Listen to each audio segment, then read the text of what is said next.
My fiancé invited my abusive twin behind my back to surprise me at our wedding. I, 28M, got engaged to my girlfriend of 3 years, 26F, a few months back, and we were supposed to get married 2 days ago. My girlfriend was a normal and pretty laid-back person before we got engaged, but as soon as she got the ring on her finger, she became this controlling and stubborn person who was unwilling to listen to anything I said. She was the one who planned the entire wedding and didn't take any of my opinions into consideration and did whatever she pleased. She invited whoever she wanted to, even my guests, including really old friends of mine who hadn't spoken to me in ages. I'd told her several times not to invite them since it'd just be awkward for everyone involved. But she was convinced that everyone who's ever known me needs to be invited, so eventually I just gave up trying and let her do whatever she wanted and just hoped that this new side of hers would go back into hiding once we got married. She'd always had control issues even before I met her. That's what my friend told me, who was the one who introduced me to her, but I hadn't imagined anything this bad. She needed to be the one running the show at all times, and everything she said had to happen or else she'd lose her mind over it. I dealt with it for the few weeks leading up to the wedding without a word, since I did love her, but then, she did something absolutely unforgivable. While we were making a list of people to invite a few months ago, my fiancé had asked me about my sister. I was a little shocked because I told her very clearly a few months into our relationship that I'd gone no contact with my sister 10 years ago and hadn't heard from her since, which is the way I want it to be. She'd met my family 6 months into the relationship, and when she'd seen the multiple family photos on the walls, of course, she'd asked me who the identical girl standing beside me was in all my childhood photos, and I'd had to tell her about my estranged sister. My twin sister, 28F, and I went NC 10 years ago over an incident that changed my life for the worse. My sister and I weren't friends growing up. Although it'd be easy to be misled by the pictures, since we looked like two happy kids constantly hugging and smiling, but that was only for the sake of our parents, but behind the scenes, we'd constantly be at odds over every little thing. It wasn't even the cute little sibling rivalries that most people might be thinking about right now. We didn't love each other deep down, we straight up hated each other and tried our very best to one-up the other all the time.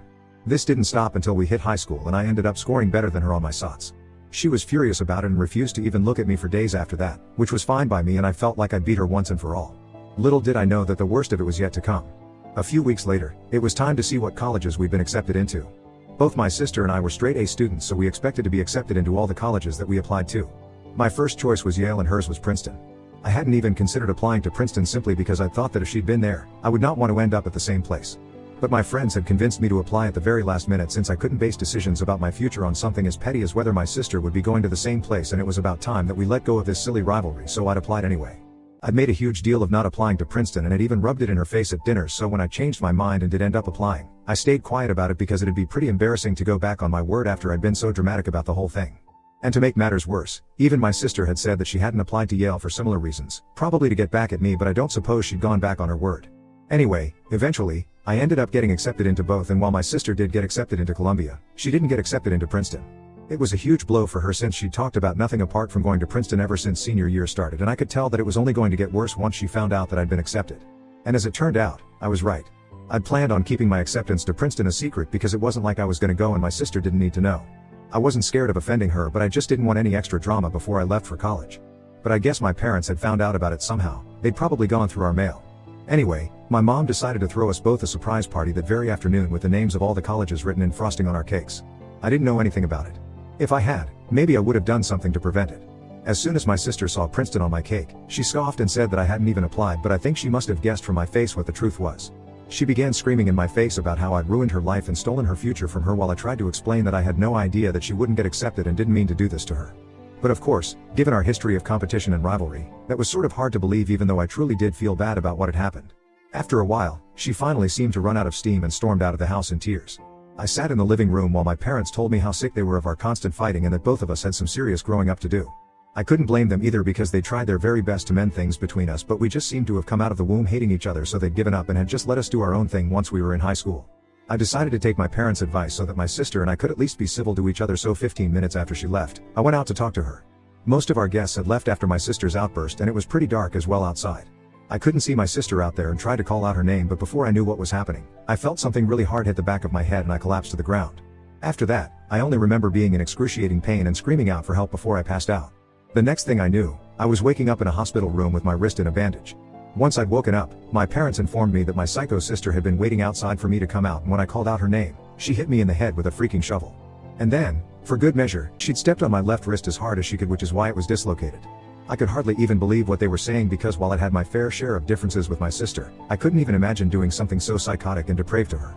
Not just to her, for that matter, but anyone at all. My parents had begged me not to press charges against my own sister, which is why I'd let that go, but after that, I never met my sister again or even asked my parents about her. I don't know what college she went to or where she went after that incident. My parents had sent her away and I never asked where. I knew that they still kept in touch with her since they'd go away on the weekends. They wouldn't mention who they were going to visit, but I wasn't a fool. I knew they were going to see my sister. I never held it against them since this was their best bet, keeping us apart from one another since we clearly brought out the worst in each other. After I'd recovered and been deemed fit by the doctors, I started college, but since I'd missed a few weeks already, I was way behind and my grades that semester weren't satisfactory to me. On top of that, I used to get frequent migraines because of the head injury, and the lump at the back of my head was a constant reminder of what my own sister had done to me in a fit of rage. Needless to say, I was pretty emotionally disturbed that year and had to get therapy to feel like myself again.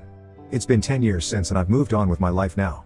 My parents and I never talk about my sister, and neither does anyone else from my family. I'm sure they've all still kept in touch with her but have the good sense to never bring her up when they're around me. So when my fiancé asked about her, I told her that we weren't inviting her and assumed that that would be the end of the discussion. I'd never told her exactly what had happened, but I don't think I should have to be very honest. Just the fact that we haven't spoken in over 10 years should be reason enough for her to understand that I absolutely don't want my sister around. Not now and not ever again. She should have respected that, but she started hounding me and didn't stop for days until I snapped at her and told her that if she brought my sister up again, then I'd call off the whole wedding. That seemed to shut her up for a while, but then, 2 days back on the day of our wedding, I realized what she'd done behind my back. On the day of our wedding, I was standing up in front of the minister, waiting for my fiancé to walk down the aisle. The music started and the bridesmaids started walking, and that's when I noticed my sister among them, walking arm in arm with one of my friends who looked as confused as I felt. Even my sister looked really lost. I was speechless for a few seconds and had absolutely no idea what was happening. My fiancé finally walked down the aisle, looking really happy and smiling widely, but I didn't feel anything apart from anger and betrayal. I knew this was her doing and couldn't believe she'd even pulled something like this, and on our wedding day, no less. I felt completely blindsided, so of course, I didn't feel particularly emotional, and most of my guests could understand why I had an awful look on my face while my bride was walking down the aisle towards me. When she was finally standing across from me, still sporting that smile, I didn't waste a second and asked her why my sister was there when I'd categorically told her not to invite her under any circumstances. She told me that she didn't want to have that discussion and wanted to get married first, but obviously, that was not going to happen. Not anymore.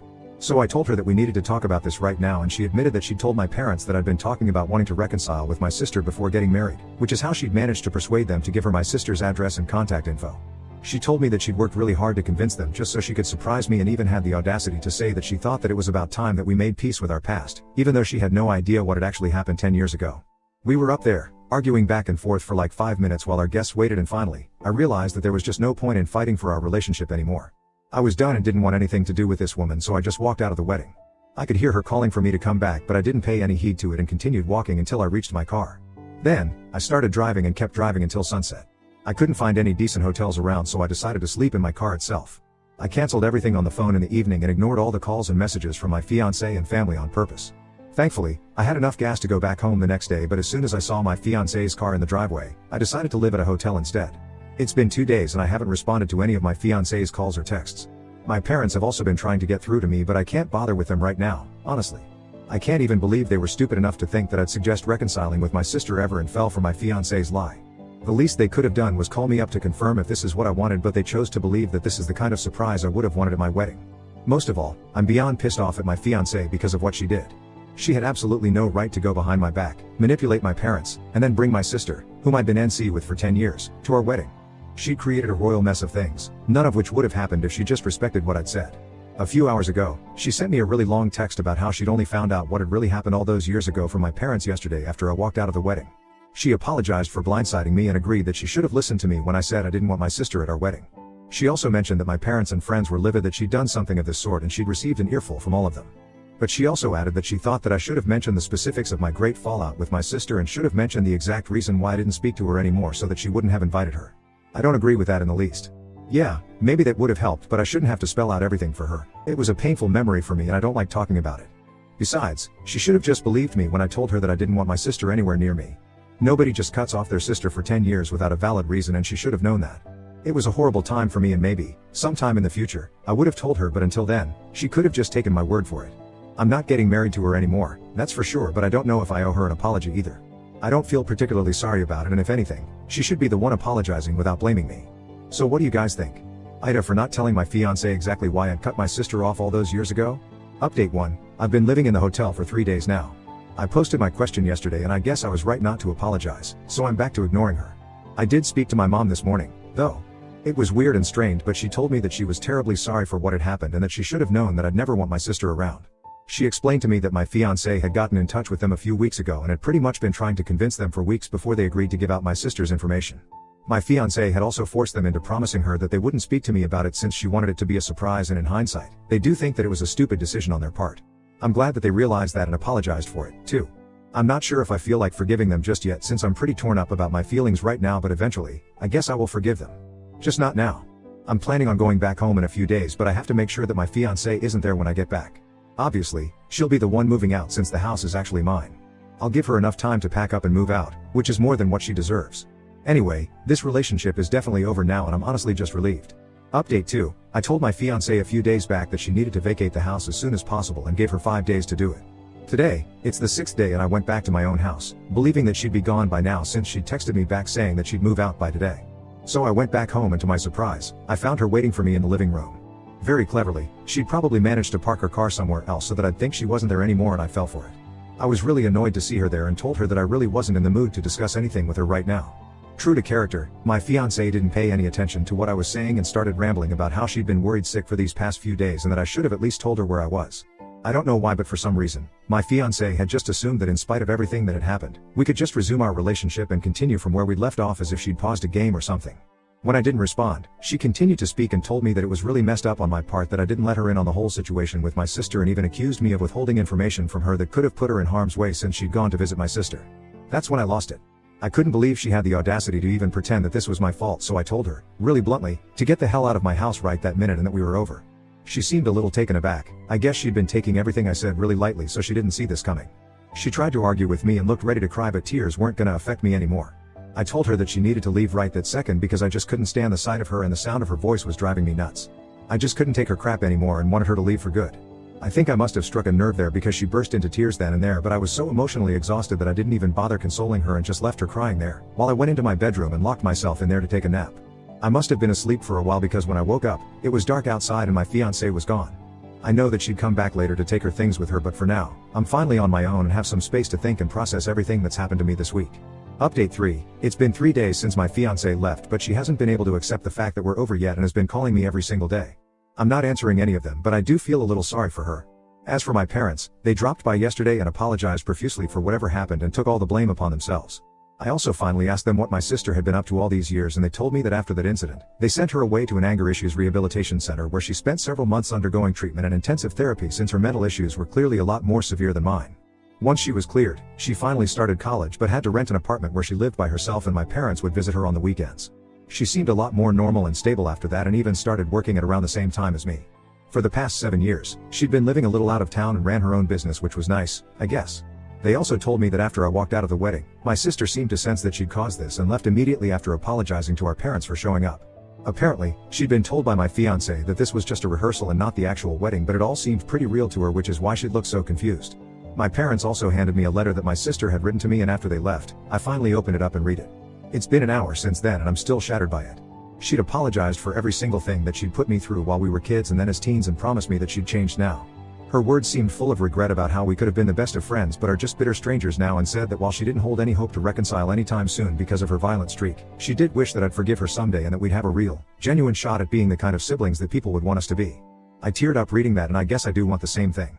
I'll give myself some time to think about it, and maybe, if I feel ready for it, I'll forgive her someday, since I've been pretty cruel to her as a child too.